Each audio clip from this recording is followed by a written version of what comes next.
Hello, Assalamu alaikum everyone.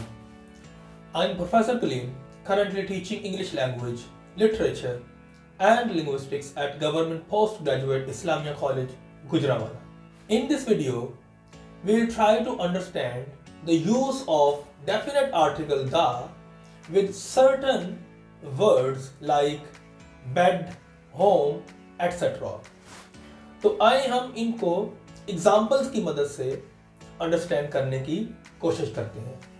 तो first example जो मैंने लिखी हुई है वो यहाँ पर बेड के हवाले से है। अगर बेड के साथ दा का इस्तेमाल होगा तो उसका एक अपना मतलब है, और अगर हम डेफिनेट आर्टिकल दा का इस्तेमाल बेड के साथ नहीं करते तो फिर उसका एक डिफरेंट मतलब होगा। मसलन अगर इस तरह की फ्रेजेस आपको मिले in bed, go to bed, तो असल में ये रेस्ट करने या स्लीप करने के मतलब में आता है। इन बेड मतलब हो सकता है कि आप वहां पर आराम कर रहे हो, लेटे हुए हो, सोए हुए हो। तो गो टू बेड आप आराम करने के लिए बेड पर जा रहे हो और सोना चाह रहे हो आप, तो लिहाजा यहां पर मुराद है in bed, go to bed से मुराद है कि आप उस बेड को एक आरामदेह जगह के तौर पर सोने के लिए, आराम करने के लिए इस्तेमाल कर रहे हैं। और दूसरी तरफ जब हम सिट ऑन द बेड बोलेंगे, मेक द बेड बोलेंगे या लिखेंगे, तो उस वक्त इसका मतलब आपने ज़हन में रखना है कि ये असल में एज एन एंटिटी के तौर पर इस्तेमाल हो रहा है, कि उसको एक फर्नीचर के जो पार्ट है उसके तौर पर इस्तेमाल किया जा रहा है। तो लिहाजा आपने इस तरह से इन फ्रेजेस के अंदर दा का और विदाउट जो दा है ये इस्तेमाल याद रखना है। नेक्स्ट हम आगे बढ़ते हैं, तो नेक्स्ट वर्ड है होम। होम के लिए आप इस तरह की फ्रेजेस इस्तेमाल करेंगे at home, go home, come home, leave home. तो यहां देखें आप, होम के साथ जितने वर्ड्स लिखे हैं यहां पर डेफिनेट आर्टिकल दा का इस्तेमाल नहीं हो रहा, जबकि दूसरी तरफ आप देखेंगे तो यहां पर डेफिनेट आर्टिकल दा का इस्तेमाल होगा। तो लिहाजा यहां पर हम बोलेंगे in the house, to the house, in the home. तो ये सर्टेन फ्रेजेस हैं जहां पर हम दा का इस्तेमाल करते हैं और कुछ के साथ हम दा का इस्तेमाल नहीं करते।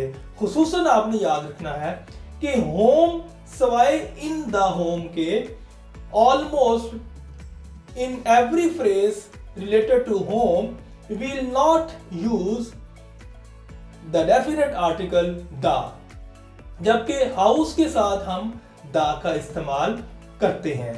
तो नेक्स्ट आगे बढ़ते हैं, तो नेक्स्ट हमारा जो वर्ड है दैट इज सी।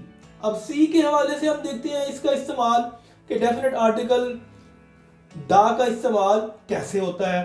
तो हम बोलते हैं at sea, go to sea, without हम डेफिनेट आर्टिकल दा के यहां पर ये फ्रेजेस इस्तेमाल करते हैं। जबकि दूसरी तरफ हम इस तरह से बोलेंगे on the sea, by the sea, at या टू द सी साइड, और ऑन या टू द कोस्ट। अब यहां पर जो काबिल तवज्जो बात है वो मतलब के लिहाज से फिर जरा अंडरस्टैंड कर ले। एट सी से मुराद ये है कि जब आप वहां पर सेलिंग कर रहे हो, आप वहां पर जहाज के ऊपर, बहरी जहाज के ऊपर सेलिंग कर रहे हो, और जब आप गो टू सी का फ्रेज यूज करते हैं तो इसका मतलब है आप एज अ सेलर वहां पर जाते हैं। कहां? समंदर में।